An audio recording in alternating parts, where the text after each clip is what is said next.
Satan, in the form of a goat, sits at the center, surrounded by grotesque witches.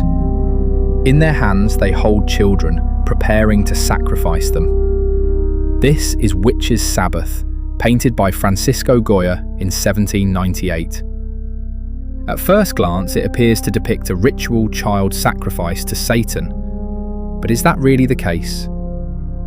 Many art historians believe the painting is a personal protest in which the artist encoded his attitude toward the authorities of his time. Whether this is true or not is what we will explore in this video. Today, we will talk about the dark series of paintings by Goya devoted to mystical themes.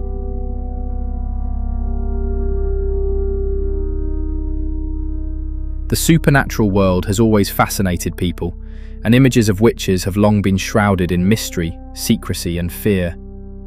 For many, witches are associated with frightening, hunched old women, often accompanied by a black cat. But is that really so? By the early 16th century, stories of witches' Sabbaths had become an integral part of trials against women accused of witchcraft. Tales of satanic ceremonies and bloody sacrifices began to circulate widely. The dark world of witchcraft has always attracted artists, and Goya was no exception. He began his career as a cheerful painter in the Rococo style, but over time evolved into a master of disturbing and unsettling scenes. Among the many threatening figures in his works, witches occupy a special place. His paintings repel and captivate at the same time. The artist's life itself is full of mysteries. Reliable accounts are scarce, and many gaps remain in his biography. We know that Goya was deeply committed to the philosophy of the Enlightenment and to reason. Nevertheless, his works are filled with disturbing images of sorcerers, demons, and monsters. He lived and worked in a terrifying era. By the 1800s, the Spanish Inquisition was still a state institution in Spain, and its last execution took place in 1826, just 2 years before Goya's death. The liberal classes, to which Goya belonged, were horrified by the brutality, blood-chilling torture, and corrupt trials. They called for justice and reform. Therefore, it is believed that such scenes, witches' Sabbaths and demonic figures, symbolized not popular superstition, but rather an allegorical critique of blind fanaticism and the degradation of society. In the Incantation, Goya depicts witches attacking what appears to be an innocent man. We see all the classic attributes: owls, bats, cursed dolls, and baskets filled with infants.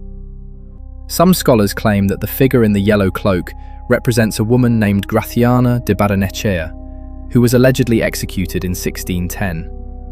According to legend, she broke into her enemy's house, woke him, and poisoned him with the help of other witches and the devil. The Inquisition tortured and killed her, but her notoriety persisted as authorities continued to label subsequent generations of alleged witches as her followers. Witch's Flight is another disturbing work. 3 witches hover in the dark sky above the ground. Their attire is unusual. Tall carroza hats, worn by accused witches and heretics during the Inquisition, and short trousers typical of flagellants, Catholics who whip themselves as an act of penance. The witches effortlessly hold their victim, tearing into him with their teeth. Below, an equally eerie scene unfolds. 2 peasants try to shield themselves from the spectacle. One lies face down, while the other attempts to flee, covering his head with a cloth. His hand gesture is believed to ward off evil. In the corner, a donkey appears, a symbol of ignorance. However, the most famous painting on this theme is Witches' Sabbath. A circle of witches gathers around Satan in the form of a black goat in a desolate field. They watch attentively as the creature blesses them with its left hoof. Mountains rise in the background, places traditionally associated with pagan sacrifices. Such gatherings were often linked to ancient festivals. A Sabbath is a nocturnal assembly of witches for ritual practices. According to popular belief, these gatherings mocked Christian rituals by imitating and distorting them. Instead of communion and prayer, witches held feasts and orgies, supposedly to insult God and demonstrate loyalty to Satan. The ritual is illuminated by moonlight. One witch offers an infant as a sacrifice. The fate of the child is evident from the skeletal remains nearby.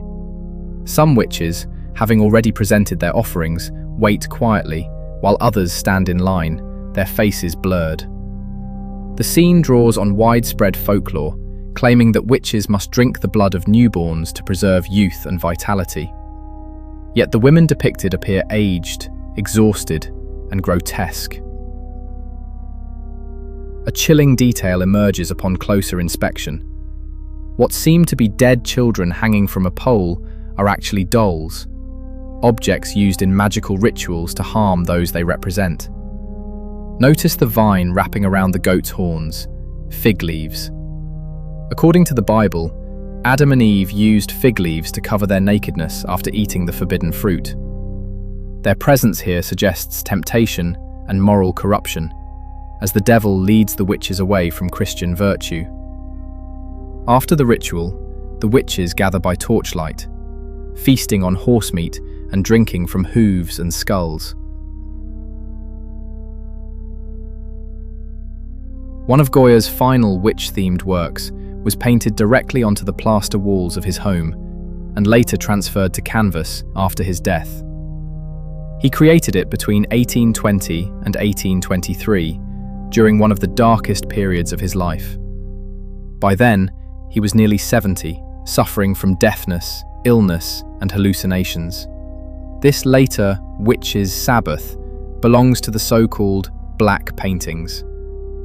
In the early 19th century, Goya purchased a rural house near Madrid, known as Quinta del Sordo, the House of the Deaf. The name may refer either to a previous owner or to Goya himself, who had lost his hearing. The walls of this house became a space for inner expression, where images of witches, demons, and distorted figures embodied his fears and disillusionment. In total, he painted 14 works on its walls. The causes of his mental and physical decline remain debated. Some suggest early psychological issues, others propose syphilis, while another theory points to an autoimmune disease. Instead of painting on a light background, Goya covered the walls in black and applied lighter tones on top. The image of the black goat addressing a group of women may symbolize how fear and superstition can paralyze people and make them submissive. The composition lacks bright colors. Dark browns, blacks, and grays dominate, reflecting the artist's emotional state. Through grotesque and almost animal-like figures, Goya exposes human vices, ignorance, irrationality, and moral decay. None of the 14 wall paintings were titled by Goya himself. He never showed them publicly, and likely never intended to. This black painting style had no precedent at the time. Only in 1828 did his friend Antonio Brugada assign titles to the works. Eventually, the house was demolished, and the surviving paintings were restored and transferred to the Museo del Prado. It is difficult to determine the exact meaning Goya intended, but these haunting works have left a profound mark on the history of art. They both repel and fascinate, evoking horror and admiration at the same time. Thank you for watching this video to the end. If you found this story interesting, please subscribe to the channel and leave a like. It really helps support the creation of new videos about art, history, and their hidden stories.